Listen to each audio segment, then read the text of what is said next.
Department of Justice is now investigating former President Donald Trump, according to a report in the Washington Post, citing 4 people familiar with the matter.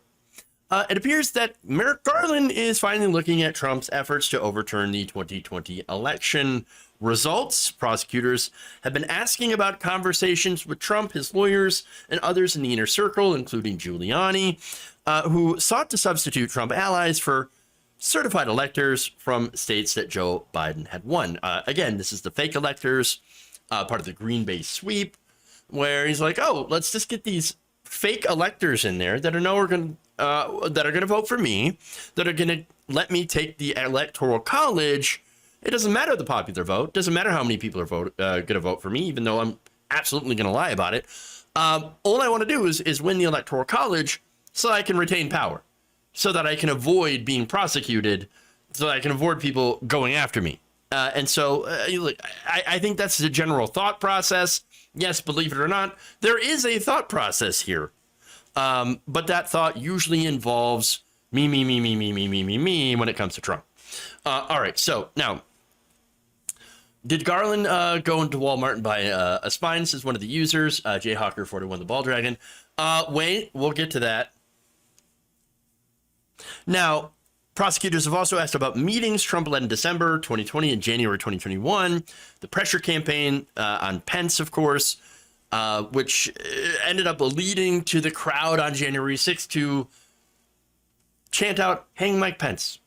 I'm pretty sure, though, it's hang my pants. That's what they were actually saying. Hang my pants. Got to hang up those pants. All right. So not only that, but they're also looking at what instructions Trump gave his lawyers and advisors about the fake electors and sending the electors back to the states to try to steal the election. All right. So now some of the questions focus directly on the extent of Trump's involvement in the fake elector effort led by his outside lawyers, John Eastman, Rudy Giuliani. In addition, Justice Department investigators in April received phone records of key officials and aides in the Trump administration, including his former chief of staff, Mark Meadows, according to 2 people familiar with the matter. So now this move by the Department of Justice is, again, this is something that progressives have been pushing for, saying, hey, Merrick Garland, get off your ass. You've been watching the same January 6 hearings that we have. We know that the House committee does not have the power to issue indictments, criminal probes, anything like that. And so we've already seen enough evidence. Let's go already. Let's do something. Now, the move by the DOJ also follows 2 former Pence aides, Mark Short and Greg Jacob, who had testified. We don't know exactly what they said, but according to the reports, the questions to Jacob and Short included a focus on the fake electors, which they knew were unconstitutional. So when Eastman came up with this, and they had this infamous meeting talking about the fake electors, it was well known by everybody involved and was mentioned that, hey, we don't think this is actually constitutional.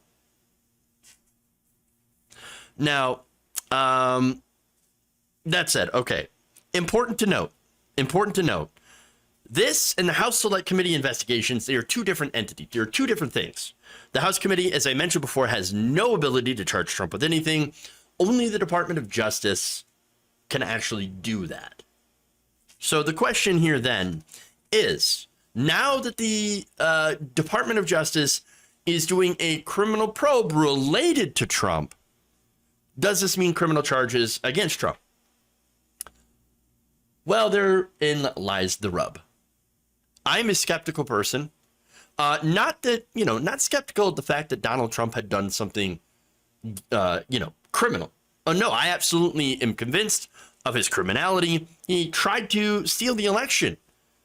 What I'm skeptical of is anybody actually doing anything about it. And so right now, there is no indication that Donald Trump will be charged with anything. And so, look, not only has no sitting or former president been charged with a crime, but Trump has already been investigated numerous times. Again, we had the Mueller investigation. We had impeachment 1, impeachment 2. He has always come out unscathed, thanks to Republicans. And not only that, but you look at U.S. history. and it has a history of letting criminal presidents go. Again, Richard Nixon had to resign over Watergate, okay, and still ended up being pardoned by the next president. Not only that, but pretty much every president in the modern age has been a war criminal. Yes, absolutely, being honest about that. Go ahead and bomb every country you like.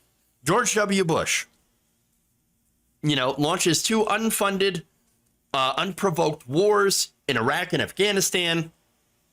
Over 1 million Iraqis died. And what did Obama do? In 2008, we said, we don't look backwards. We don't look forwards. War crimes. We don't really care about that. Now, you also have that, plus the Republican Party's unwillingness to admit any sort of wrongdoing on the part of Trump. And so I am deeply skeptical that Trump is actually going to face any kind of consequences, any kind of justice. And that's horrifying because of what he actually tried to do. And really, he has no qualms about it. He's still going out there and he's still spreading the same kind of nonsense, talking about the big lie. And so he hasn't learned anything. So he's not going to do anything. I mean, look, let me give you some quotes here, by the way.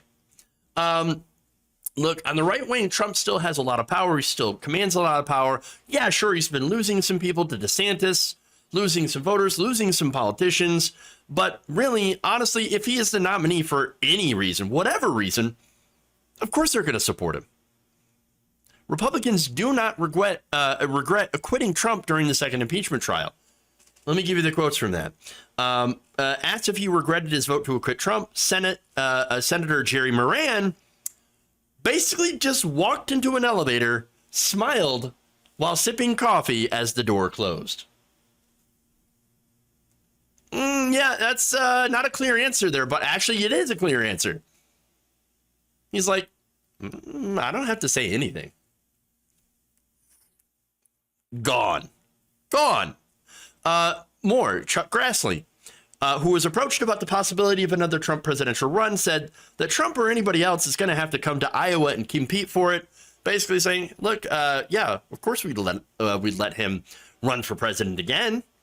Well, I mean, that's why we didn't impeach him. It would have removed his ability to run for president again. Asked if he believed Trump was unfit for office, Grassley said, I judge people by their policy.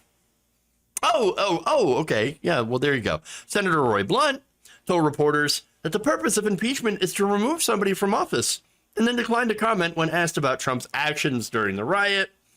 And look, now Republican leadership. Oh, let me get to Roy Blunt first. He told reporter, sorry, I already said that. Now Republican leadership says that they stand by their argument that the Senate could not have voted to remove Trump after he had already left office. But again, you would have worked to prevent him from running for office again. Now, finally, after Trump gave a speech in Washington where he repeated the big lie, he said that in 2024, we're going to have to do it again. Try to steal an election. When asked about that, Senator Kevin Cramer said this: I think that's part of his strategy for motivating perhaps his next campaign if he does it. If he wants to, he should. Wonderful. So basically, Republicans are saying, look, if you want to spread the same lies that started the riots and put our lives in danger, and you could only look at the video of Josh Hawley running away from the rioters, go ahead and totally do it. Totally fine. No, this is a party that has no qualms about Trump attempting to end democracy as we know it. So do I believe that the same party who ostensibly is the only one that fights, is the only one that has the balls to do anything? They have no balls when it comes to Trump, but, they're not going to do anything.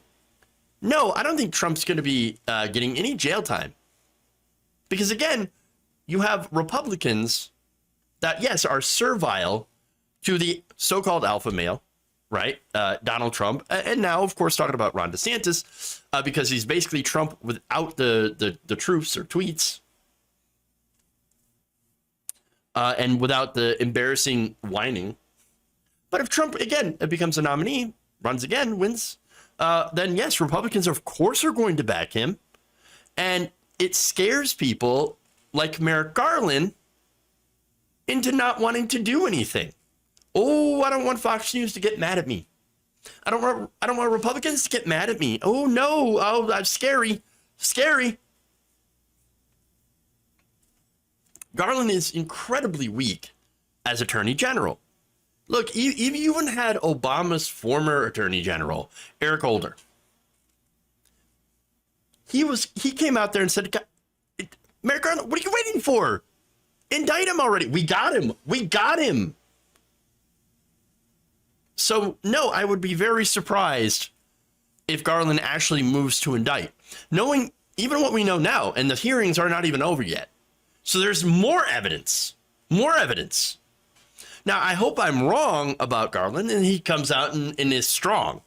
But right now, we know Trump is clearly guilty of trying to block the peaceful transfer of power, to try to end our democracy. And I think that if we do not indict Trump, and we instead let him run for president again, which apparently Democrats seem totally fine doing, because, hey, oh, look, that's the only guy that Biden could actually win against. And again, there's the polling here. There's the polling that you have where Joe Biden beats Trump, but loses against other Republicans. I mean, you are gambling with democracy.